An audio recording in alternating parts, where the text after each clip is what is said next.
Assalamualaikum warahmatullahi wabarakatuh. Perkenalkan, nama saya Caesar Jawara Kainadi, NIM belakang 162 dari Prodi Administrasi Perkantoran Bewates. Saya akan mempresentasikan makalah yang berjudul Identifikasi PT Indonesia Air Asia.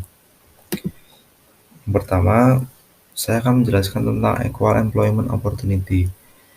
Pengertiannya yaitu definisi sebuah kesempatan yang sama bagi pekerja sehingga tidak boleh bagi seorang HR untuk menggunakan karakteristik-karakteristik tertentu yang membuat ia menerima atau menolak pelamar.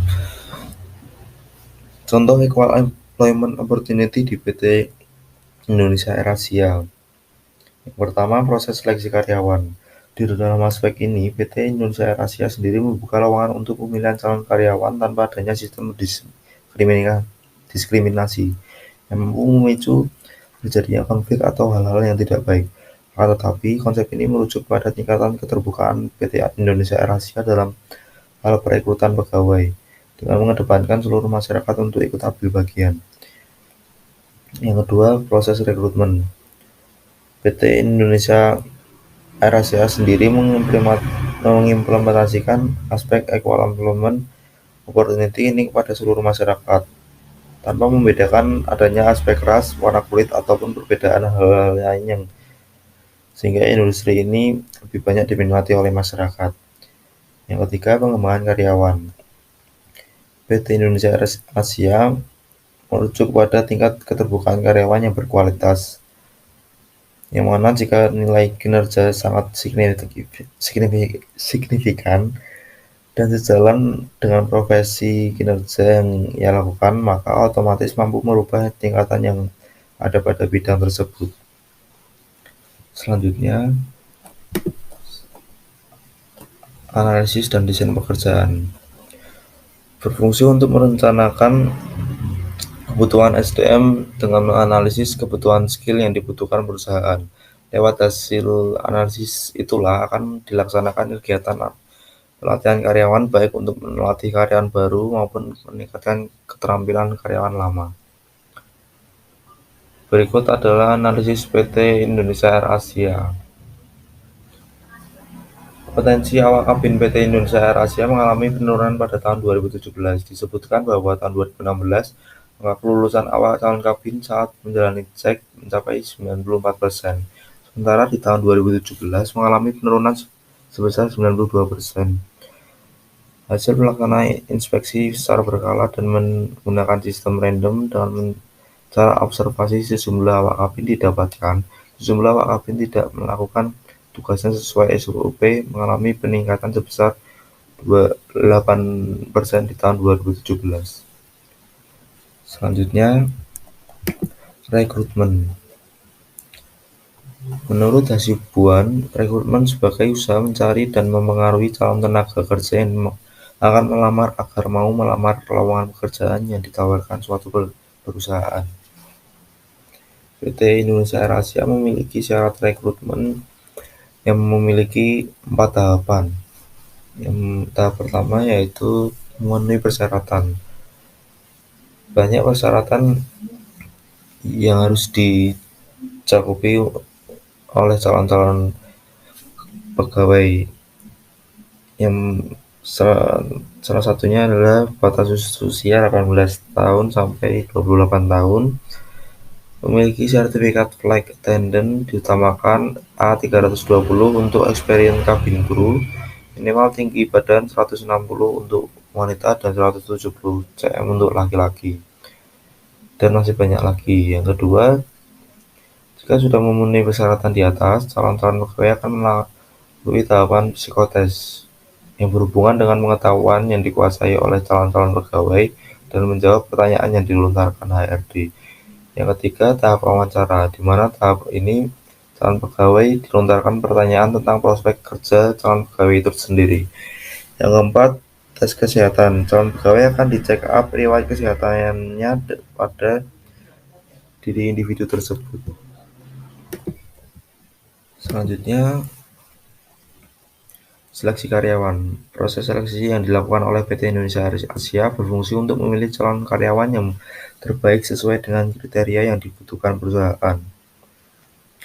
Adapun tahap-tahapan seleksi sumber daya manusia yang dilakukan oleh pihak manajemen PT Indonesia Air Asia, yaitu penerimaan pendahuluan, tes-tes penerimaan, wawancara seleksi, pemeriksaan referensi-referensi, evaluasi medis, wawancara oleh penyedia, dan keputusan penerimaan. Selanjutnya, pelatihan SDM. Pelatihan SDM adalah kemampuan untuk melaksanakan suatu tugas atau pekerjaan yang didasari pengetahuan atau keterampilan dan sikap sesuai dengan petunjuk prosedur kerja. Awak kabin PT Indonesia Air Asia harus mengikuti rekrutmen training dan kompetensi cek, yaitu pelaksanaan program pelatihan dan pengujian selama 12 bulan sekali. Hal ini dimaksud untuk menjaga kompetensi baik dari segi pengetahuan, keterampilan, dan sikap dalam menjalankan tugas penerbangan yang diberikan. Materi yang diberikan antara lain Crew Resource Management Training, Danger Guard Training, Aviation Security Training, Safety Emergency Product Training, Safety Management System Training, Emergency Drill Training, dan Gas Training. Pengujian dilakukan di akhir pelatihan SEP dengan skor minimal 90. Selanjutnya, penilaian kinerja.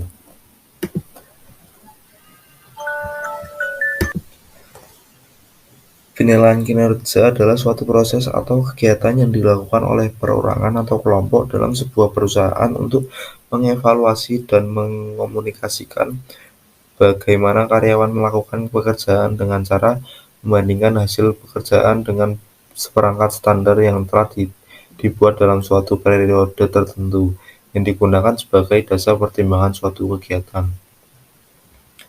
Terdapat 5 variabel kualitas pelayanan yang berpengaruh terhadap kepuasan konsumen, yaitu bukti langsung, kehandalan, tanggapan, jaminan, dan perhatian. Variabel tersebut sangat berpengaruh pada kepuasan konsumen dan pelayanan yang diberikan. Selanjutnya, kompensasi. Gaji pokok pramugari Air Asia Junior berada pada kisaran 3 juta rupiah per bulan. Semakin senior seorang pramugari, maka bisa dipastikan gaji pokoknya pun meningkat. Selain dari gaji pokok, pramugari Air Asia juga mendapatkan pemasukan dalam bentuk tunjangan. Salah satunya adalah Flight Allowance and Travel Allowance atau yang disingkat FATA. Sederhananya, FATA merupakan tunjangan perjalanan yang diberikan AirAsia kepada para pramugarinya, besarannya mulai dari Rp50.000 per jam.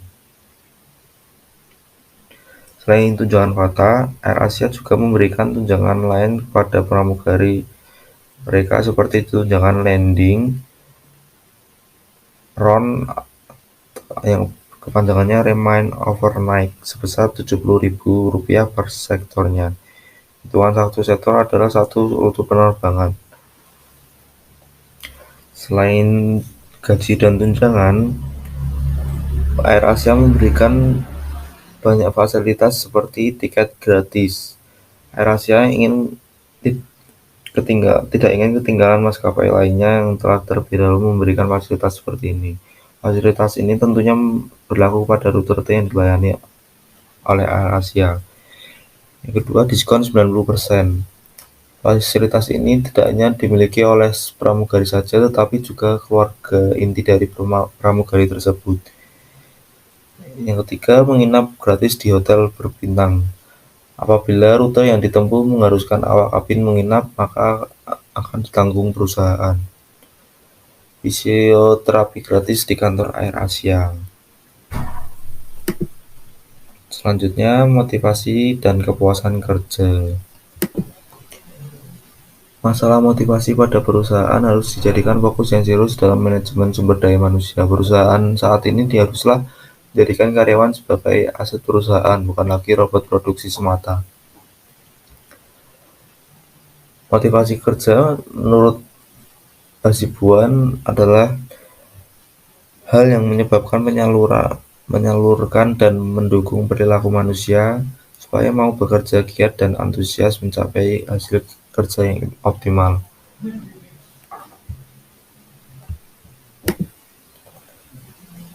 Jika kepuasan kerja adalah bagaimana perasaan yang sebenarnya dari seorang mengenai pekerjaan dan juga perasaan terhadap aspek-aspek dari pekerjaan tersebut.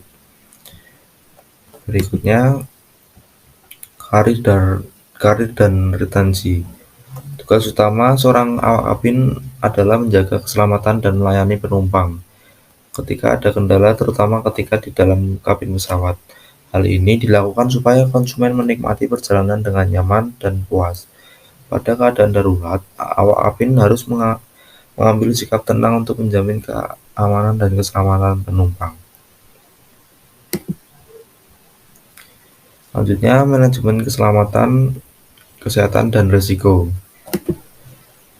Manajemen risiko K3 adalah suatu upaya mengelola risiko untuk mencegah terjadinya kecelakaan yang tidak diinginkan secara komprehensif, rencana, dan terstruktur dalam suatu kesisteman yang baik, sehingga memungkinkan manajemen untuk meningkatkan hasil dengan cara mengidentifikasi dan menganalisis risiko yang ada.